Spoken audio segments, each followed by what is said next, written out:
Hello eight class. ये part 3 है बच्चों। इसमें आज हमने पढ़ना है एडिंग मैन्योर एंड फर्टिलाइज़र। इससे पहले हमने प्रिपरेशन ऑफ सॉइल, फिर उसके बाद हमने पढ़ा था कौन सा, इसके बाद हमने पढ़ा था आपका ट्रांसप्लांट। इसके बाद हमारा लास्ट आर्टिकल था, पर देख लेते हैं सोइंग। ठीक है, सोइंग हो गया था। सोइंग में हमने पढ़ा दो तरह से होती है, बाई हैंड और बाई ड्रिल। ठीक है, ये हमने पढ़ लिया था। ठीक है जी, आज हमें पढ़ना है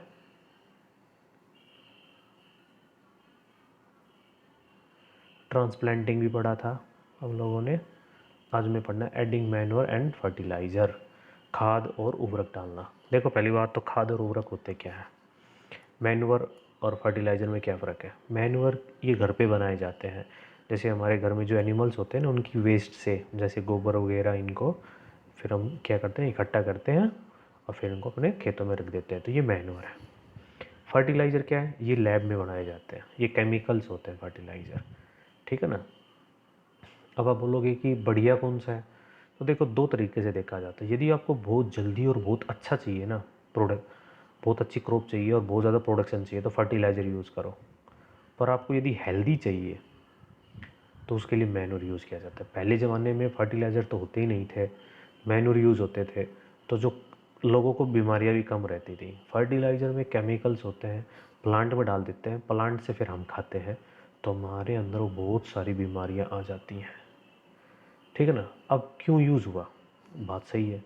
कहता है कि धीरे धीरे जो अर्थ की, जो सोइल की जो भाई फर्टिलिटी, वो डिक्रीज़ होती जा रही है, तो मैन्योर में इतना नहीं बन पाता, इसलिए उसमें फर्टिलाइज़र में ये जो उसकी फर्टिलिटी है ना, वो इंक्रीज़ कर देता है, वो न्यूट्रिएंट्स दे देता है उसको, तो फिर फर्टिलाइज़र यूज़ किए जाते हैं। ठीक है ना। तो अभी मैं बताऊंगा आपको बहुत ज़्यादा। देखो, सोइंग के बाद अब भाई हमें बुआई कर दी, तो अब उसको फिर से हमने न्यूट्रिएंट्स देने पड़ेंगे, तो या तो उसमें मैन्योर डाल दो या फिर उसमें क्या डाल दो, फर्टिलाइज़र। तो चलो मैन्योर के बारे में पढ़ते हैं। A manure is a natural substance obtained by the decomposition of animal waste like cow dung, human waste and plant residue, which supplies essential element to humus and to the soil and make it more fertile। कहता है कि manure क्या है, गाय या घरों के अंदर या इंसान के अंदर से जो इंसान का जो वेस्टेज है उससे बनाया जाता है, और ये क्या करता है, ये हुमस देता है। ठीक है ना। और ये प्लांट को न्यूट्रिएंट्स दे देता है। Manure are prepared from animal waste, human waste and plant residue. Plant residue का मतलब उनकी पत्तियाँ, टहनियों से बनाया गया हुआ। ठीक ना, by the action of micro organism. अब देखते हो, एक जगह खाद को घेर देते हो, धीरे धीरे फिर वो गलने लग जाता है ना, मैन्योर को, तो फिर हम खेतों में लेके चले जाते हैं। In order to prepare manure, farmer dump animal waste. इसमें क्या करता है इंसान, जो फार्मर होता है ना, वो एनिमल वेस्ट को क्या करता है, गड्ढे में डाल देता है, फिर उसको तैयार करता है। ठीक है ना। और एक किसी खुले जगह में रख देता है, फिर धीरे धीरे वो डिकम्पोज होता जाता है। और वो डिकम्पोज कौन करता है, मतलब उसको अपघटित कौन करता है, माइक्रो ऑर्गेनिज्म करते हैं। और फिर जाके फिर उसको decompose animal and plant matter is use as organic manure. ये ऑर्गेनिक होता है। आपने आजकल सुना होगा जी, ऑर्गेनिक खेती करता हूँ, तो ऑर्गेनिक खेती का मतलब ही यही है कि उसके अंदर जो उसने मैन्योर यूज़ किया ना, वो खुद के बनाने से किया है। Manure contains a mixture of various nutrient elements and lot of organic matter, है ना, रिसाइकल्ड फ्रॉम बायोमास वेस्ट। ठीक है, ये मैंने आपसे बताया। But they are rich in organic chemical like humus. ठीक है ना। Thus manure provide a lot of organic matter like humus to soil. A manure improve the soil texture for better retention of water and aeration. मतलब कि कहता है कि manure से क्या होता है कि जो भूमि के अंदर जो पानी की नमी है वो बनी रहती है। और चलिए, तो आप लोग ये कहेंगे कि सर फिर फर्टिलाइज़र में क्या है, ये केमिकल होता है। ठीक है ना, ये केमिकल होता है। एक केमिकल फर्टिलाइजर इज साल्ट, ये या तो ये नमक होता है या फिर ये ऑर्गेनिक कंपाउंड होता है जिसके पास बहुत सारे न्यूट्रिएंट्स होते हैं, जैसे नाइट्रोजन, फास्फोरस और पोटासियम, ताकि to make soil more fertilise, ताकि मिट्टी को और उपजाऊ बनाया जा सके। एक chemical fertiliser is rich in particular plant, जैसे कि नाइट्रोजन है, फास्फोरस है, पोटासियम, ये प्लांट को ज़्यादा चाहिए, तो हम क्या करते हैं, इस केमिकल में ये डाल देते हैं, सम ऑफ एग्जाम्पल ऑफ फर्टिलाइजर, जैसे आपने सुना होगा urea, ammonium sulphate, super phosphate, potash, NPK. NP का मतलब होता है नाइट्रोजन, फास्फोरस और पोटासियम, ठीक है ना। The chemical fertiliser are nutrient specific, this means that chemical fertiliser can provide only nitrogen, phosphorus and potassium. ये जो फर्टिलाइजर होते हैं ना, ये केवल 3 चीज़ें ही देते हैं, नाइट्रोजन, फास्फोरस और पोटासियम ही देते हैं। The chemical fertiliser have plant nutrients in concentrated form, so they provide quick replacement of plant in the soil, restore fertility. देखिए ये रहा वो, जैसे बैग ऑफ केमिकल फर्टिलाइजर, ये इसके अंदर ही फर्टिलाइजर घेरने लग रहे हैं हाथों से, ठीक है ना भाई। बाकी बच्चों ये ठीक नहीं होता, ये बहुत ज़्यादा हार्मफुल होता है। The excessive use of fertiliser is harmful. मैंने देखा है कई किसानों क्या करते हैं अपनी पैदावार को बढ़ाने के लिए, ये नहीं देखते किसी का क्या हाल हो जाएगा, उसमें फर्टिलाइज़र बहुत ज़्यादा डाल देते हैं। उससे क्या होता है कि क्या होगा कि इसे सोइल है ना एसिडिक बन जाएगी, एसिडिक बिहेवियर हो जाएगा उसका, और उसकी फर्टिलिटी डिक्रीज हो जाएगी, फिर अगली बार वो और ज़्यादा गिरेगा उसमें। The excessive use of fertiliser cause water pollution. दूसरा ये है कि ज़्यादा फर्टिलाइजर यूज़ करेगा ना तो इससे पानी का पोल्यूशन होता है, ठीक है ना। फिर वो पानी नदियों में जाएगा, लेक्स में जाएगा, फिर औरों को भी वो पोल्यूट करेगा धीरे धीरे चल के। तो ये इसके क्या हो गए, नुकसान हो गए। अब आप एक्टिविटी कर सकते हो, देखो मेरी बात ध्यान से सुनना। ये गमला लिया, पोट है, इसमें प्लांट डाल दिए, सोइल मिक्स विद मैन्योर। इसमें एक में तो हमने क्या डाल दिए, हाँ मैन्योर डाल दिया, और दूसरे में क्या, सोइल मिक्स विद फर्टिलाइज़र, इसमें फर्टिलाइज़र डाल दिया। तो आप देख सकते हो कि मैन्योर डालने पर क्या हुआ और फर्टिलाइज़र डालने पर क्या हुआ। रात कहते हैं सीडिंग इन 3 प्लॉट्स आफ्टर 7 से 10 दिन के अंदर देखिए क्या हाल देखने को मिल गया। क्योंकि प्लांट को जो एनपीके चाहिए मेन, तो वो उसको मिल जाते हैं, इसलिए उसकी हाइट बढ़ जाती है। अब बच्चों तुम्हारी हेल्प बुक के अंदर ये क्वेश्चन बन जाता है और आप इसको याद करेंगे, मैन्योर और फर्टिलाइज़र में डिफरेंस, इसको अपनी नोटबुक में लिखेंगे, ठीक है ना, और मेरे पास इसकी पिक्चर सेंड करेंगे। मैन्योर और फर्टिलाइज़र में डिफरेंस क्या है।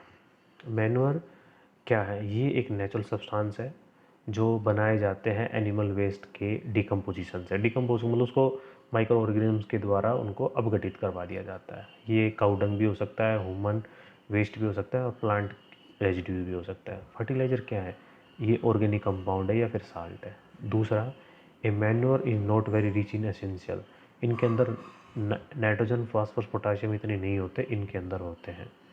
थर्ड है, manure provide a lot of organic matter, a fertiliser does not provide any humus. ये कहता है कि जो मैन्योर होता है ना, ये अर्थ को, सोइल को नमी प्रदान करता है, ये नहीं करता। फोर्थ है, a manure is absorb slowly by the plant. देखिए मैन्योर प्लांट धीरे धीरे एब्जॉर्ब करता है, ये बहुत जल्दी कर लेता है। Manure can be prepared in the field, और ये कहाँ बनाए जाते हैं, फैक्ट्रीज में बनाए जाते हैं भाई। तो ये था डिफरेंस मैन्योर और फर्टिलाइज़र का। अब आता है एडवांटेज ऑफ मैन्योर, कि भाई मैन्योर के क्या फ़ायदे हैं। तो पहला ये कहता है, इससे क्या होता है कि manure enhance the water holding capacity of the soil. इससे क्या होता है कि जो जो भूमि है ना, वो पानी को होल्ड कर लेती है, मतलब प्यासी नहीं मरती, ठीक है ना। दूसरा, manure makes the soil porous. Manure क्या करते हैं, धरती जो अर्थ है ना, जो सोइल है उसको खोखला बना देते हैं, जिससे गैस आसानी से आदान प्रदान हो जाती है। तीसरा, manure increase the number of useful microbe. Manure क्या करती है, जो ज़मीन में रहने वाले जो कीड़े हैं उनकी संख्या बढ़ा देती है, जो कि हमारे फ्रेंड होते हैं। Manure increase the number of useful microbe in the soil, ये हो गया। Manure improve the texture of the soil, मतलब फर्टिलिटी बढ़ा देंगे, है ना। तो ये था बच्चों एडवांटेज ऑफ मैन्योर। अब we should know something about leguminous plant और लिग्मिनस क्रॉप, ठीक है ना। अब देखिए भाई, अब आगे हम आपको बताते हैं। अभी लिग्मिनस प्लांट क्या होते हैं और लिग्मिनस क्रॉप क्या होता है। द पल्स, दालें, मटर, बीन्स, ग्राउंडनट, ग्राम, ये सभी लिग्मिनस क्रॉप होती हैं। क्या होती हैं, leguminous crops. The root nodules of leguminous plant have nitrogen fixation bacteria. अब सुनो, जो ये प्लांट होते हैं ना, इनकी जो रूट में होते हैं ना, एक बैक्टीरिया पाया जाता है जिसका नाम है राइजोबियम बैक्टीरिया। क्या पाया जाता है, इनकी रूट्स नोडल्स में, जो ये ल्यूमिनस प्लांट है, इनमें एक बैक्टीरिया पाया जाता है जिसका नाम है राइजोबियम बैक्टीरिया। ये क्या करता है, which can directly fix the nitrogen gas present in air to form nitrogen compound. ये क्या करता है, हमारे वायुमंडल से नाइट्रोजन को लेके और डायरेक्ट किस में बदल देता है, नाइट्रोजन कंपाउंड में। In other words, leguminous crop have the ability to fix atmospheric nitrogen from nitrogen compound. देखो बच्चों, मैं तुमसे यूँ कहना चाहता हूँ कि जो लिग्मिनस क्रॉप्स होती है ना, जैसे कि भाई दालें हुई, इनके पास एक ऐसा गुण है कि ये क्या करते हैं, जो एटमॉस्फेयर पे जो नाइट्रोजन है ना, उसको नाइट्रोजन कंपाउंड बदल देती है। मतलब यूँ समझ लो कि आपसे यदि आटा दिया जाए तो क्या डायरेक्ट खा लोगे? नहीं खाया जाएगा ना। इसके लिए आप उसको कहीं पानी डाल के आटा गूँथोगे, फिर उसको गर्म करोगे, फिर उस पर थोड़ा सा मक्खन लगाओगे, तब वो खाया जाएगा, है ना। बिना मक्खन के खा लिया जा सकता है। तो उसी तरह जो नाइट्रोजन प्लांट्स को नाइट्रोजन कंपाउंड चाहिए होता है, वो डायरेक्ट नहीं यूज़ कर सकते एनवायरनमेंट से। उनको कोई ऐसा चाहिए जो इनको बदल के दे दे। तो ये राइजोबियम बैक्टीरिया इसकी क्या करता है बच्चों? हेल्प करता है। वो क्या करता है, इस नाइट्रोजन को नाइट्रोजन ऑक्साइड में बदल के दे देता है, ठीक है ना। तो जो लिग्निनस क्रॉप होती है, उनकी एक एबिलिटी होती है कि वो क्या करते हैं, एटमॉस्फेयर नाइट्रोजन को किस में बदल देते हैं? नाइट्रोजन कंपाउंड में। तीस नाइट्रोजन कंपाउंड फिर धरती में चली जाती है और इससे धरती की उपजाऊ शक्ति क्या हो जाती है? बढ़ जाती है, ठीक है ना। तो देखिए कितनी अच्छी बात है, यदि घर खेत के अंदर दालें वगैरह, मूंग वगैरह और वही मूंगफली वगैरह बोई जाती हैं, तो इससे सोइल की फर्टिलिटी ही बढ़ेगी, ठीक है ना। The planting of luminous crop in a field has the same effect as adding nitrogen fertiliser in the field. कहता है कि आप अपने बढ़िया है कि भाई एड नाइट्रोजन फर्टिलाइजर डालोगे ना, इससे बढ़िया क्या है कि आप लिग्मिनस क्रॉप ही डाल दो खेत में। इससे दालें भी उग जाएंगी और अर्थ की है वो फर्टिलिटी भी बढ़ जाएगी। Since leguminous crop can fix the atmosphere nitrogen themselves by using nitrogen fixing bacteria present in roots nodule, the nitrogen fertiliser is not required for cropping leguminous crop. तो नाइट्रोजन मत डालो उसमें, क्योंकि उसके पास पहले ही नाइट्रोजन बैक्टीरिया हैं, वही बहुत है, वही कर देंगे, ठीक है ना। तो ये था बच्चों। अब आता है नेक्स्ट, जिसका नाम है क्रॉप रोटेशन। कहता है कि क्रॉप रोटेशन का मतलब क्या है? The practice in which different types of crops जैसे leguminous and non leguminous are sowing alternate. देखो देखो, एक बार एक ही फसल बोते जा रहे हो, बार बार सरसों है, फिर नेक्स्ट टाइम फिर सरसों है, तो वो रोटेशन नहीं है। फसल को बार बार बोना क्या कहलाया जाता है? Crop rotation. इससे क्या होता है कि देखो, इसके अंदर क्या होगा कि जो अर्थ के अंदर, जो सॉइल के अंदर जो उसकी फर्टिलिटी है ना, वो बनी रहेगी। जैसे कि मान लो इस बार आपने सरसों अपने खेतों में उगा रखी है, तो सरसों के जो प्लांट होंगे वो क्या करेंगे, उन्हीं न्यूट्रिएंट्स को लेंगे। अगली बार क्या होगा कि अर्थ को टाइम ही नहीं मिला वो न्यूट्रिएंट्स बनाने के लिए दोबारा से, तो फिर क्या होगा कि अगली बार जो आपकी जो क्रॉप प्रोडक्शन होगी वो कम हो जाएगी अपने आप ही। क्यों? क्योंकि इससे क्या होगा कि जो कंपाउंड की जो डिफिशियंसी हुई है, कम हो गए, वो फिर अगर दोबारा फिर से नहीं आएंगे, क्योंकि इसके लिए टाइम लगता है भाई बनने के लिए। तो हमें फसल को क्या करना चाहिए? बदल बदल के बोना चाहिए। इसी को क्या बोलते हैं? Crop rotation. अब देखो, अब वो बातें आ गई, क्या फ़ायदे होंगे? Rotation of crop improves the fertility, बढ़ाता है। Rotation of crop saves lot of nitrogen fertiliser, इसमें हम फर्टिलाइजर को कम यूज़ करते हैं। दिस इज बिकॉज क्योंकि जो लुमिनस प्लांट होंगे वो नाइट्रोजन से उसकी फर्टिलिटी को बढ़ा देते हैं। तो ये था आपका सेकेंड पॉइंट। अब आता है थर्ड बच्चों, सिंचाई, जिसको हम इरिगेशन कहते हैं। पानी दे देंगे अब हम। The process of supplying water to crop plant is called irrigation. खेतों के अंदर पानी देना, फसलों को पानी देना क्या कहलाया जाता है? इरिगेशन कहलाया जाता है, ठीक है ना। और ये बहुत ही ज़रूरी काम है। Just we can not survive without water. जिस तरह से हम पानी के बिना नहीं रह सकते, उसी तरह प्लांट भी किसके बिना नहीं रह सकते? पानी के बिना नहीं रह सकते लॉन्ग टाइम तक। If we stop watering plant, यदि हम पानी देना बंद कर देंगे तो कुछ टाइम के बाद प्लांट भी डाई हो जाएंगे, मर जाएंगे। Water is absorbed by the roots, वो पानी अपनी जड़ों के द्वारा खींच लेते हैं। Along with water, minerals and fertiliser also absorbed by the crop plant. पानी के साथ साथ प्लांट क्या करता है? मिनरल्स और फर्टिलाइजर को भी क्या कर लेता है? ग्रहण कर लेता है। Plants contain nearly 90% water. Plant, एक पौधा अपने पास कितना प्रतिशत पानी रखता है? 90% रख सकता है। अब आ जाओ क्वेश्चंस कि भाई इरिगेशन क्यों ज़रूरी है? भाई ये कोई बड़ी बात है? बताओ, पानी देना ज़रूरी क्यों है? तो बना दो, कितने पॉइंट बना दो इसे। तो पहला, इरिगेशन से क्या होगा? फील्ड मेक सॉइल सॉफ्ट, इससे सॉइल सॉफ्ट बनी रहेगी। इरिगेशन मॉइस्चर प्रोवाइड करवा देगा, जो जर्मिनेशन के लिए बहुत ज़रूरी है। इरिगेशन क्या करता है? मॉइस्चर बनाए रखता है, जिससे हेल्दी क्रॉप्स बनेगी। Irrigation absorption of nutrients elements by plant from the soil, इससे क्या होगा कि पानी के साथ साथ अदर जो न्यूट्रिएंट्स है वो भी एब्जॉर्ब हो जाएंगे। एक प्लांट सिंपल नहीं ले सकता सभी को, उसको पानी के साथ चाहिए। जैसे दवाई है, पानी के साथ लेनी पड़ेगी, है ना। Water supplies to crop during irrigation protect the crop plant from low hot air current.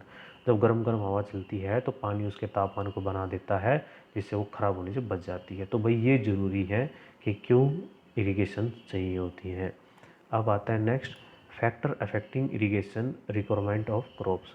अब वो ऐसे कौन कौन से ऐसे फैक्टर हैं जो हमारे इरिगेशन को इफ़ेक्ट करते हैं। तो पहला नेचर ऑफ क्रॉप, भाई सही बात है, जो मान लो आपने धान की फसल बोई तो पानी ज़्यादा चाहिएगा। फिर दूसरा आपके पास मिट्टी कैसी है, यदि आपकी मिट्टी ऐसी है जो बहुत पानी चाहिए तो फिर आप क्रॉप ऐसी क्यों बोओगे, क्योंकि आपको पता है यदि मान लो पानी बहुत पानी पीती है और ऊपर से आप धान की फसल बो रहे हो तो फिर तो गलत है। और दूसरा क्या हमारे वहाँ पे बारिश होती है या नहीं होती है। तो किसी भी जगह जब हम इरिगेशन करते हैं तो ये 3 फैक्टर बहुत ज़रूरी होते हैं। पहला है नेचर ऑफ क्रॉप, दूसरा है नेचर ऑफ सोयल और थर्ड है सीजन। तो चलिए इनके बारे में पढ़ लेते हैं। Each crops need a specific amount of water during various stages of its growth and ripening. Ripening का मतलब होता है पकने के लिए। Some of crops need more water, ये बात मैं आपसे बता दी। कुछ को कम चाहिए होता है, जैसे पैडी है उसको बहुत ज़्यादा पानी चाहिए, ये इतना कि इसके पास पानी खड़ा होना चाहिए, जबकि भाई गेहूँ, चना, कॉटन इनको पानी की ज़रूरत इतनी नहीं होती। ठीक है ना। Only 3 stage before ploughing the field, at the time of flowering, at the time of development of grain. अब देखो यहाँ पे समझो,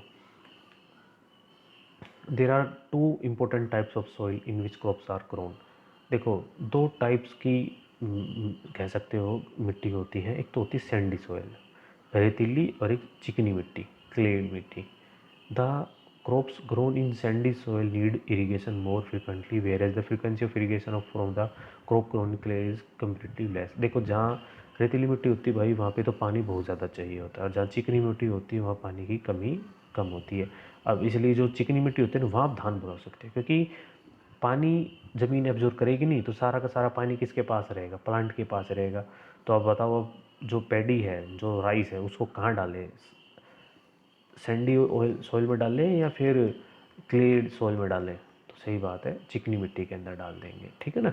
ड्यू टू पूर वाटर रिटेनिंग कैपेसिटी, ये मैंने आपसे सारी बातें बता दी जो मैं आपसे बता रहा हूँ, क्योंकि ये बातें ऐसी मैं पढ़ चुका हूँ, इसलिए मैं आपको बता रहा हूँ। ठीक है। नेक्स्ट पढ़ते हैं बच्चों। आगे है the frequency of irrigation of crop also varies from season to season. For example the frequency of irrigation of crop is higher in summer season. देखिए कहते हैं गर्मियों के दिनों में पानी की शुरुआत, पानी ज़्यादा देना पड़ता है, तो हमें ये देख लेना चाहिए कि भाई ज़्यादा गर्मी है तो हम वो फसल नहीं बोएंगे जहाँ पे पानी, फसल को पानी ज़्यादा चाहिए होता है। ठीक है ना। तो अब आता है सोर्स ऑफ इरिगेशन। अब जो सिंचाई हम करते हैं वो पानी कहाँ से लाएंगे।